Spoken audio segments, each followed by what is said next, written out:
Welcome!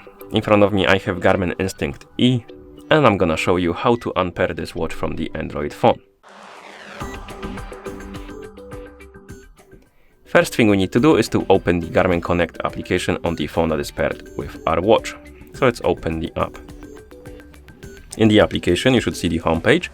Now tap on the More Options icon to open the menu. Scroll down, find the Garmin devices, tap on it.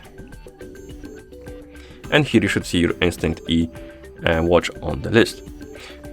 What you can do is to press and hold on Instinct E. You will see this menu, and then you can tap on Remove Device and tap on Remove. And the watch will disappear from the devices page. You may see this option or pop up. If you see it, tap on Settings. It will direct you to the Bluetooth settings, and here you need to tap on the Info or Settings icon next to your Instinct E, and then tap on Unpair or forget to remove it.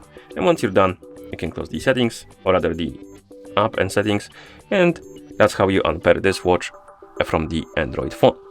Thank you for watching. If you found this video helpful, please consider subscribing to our channel and leaving the like on the video.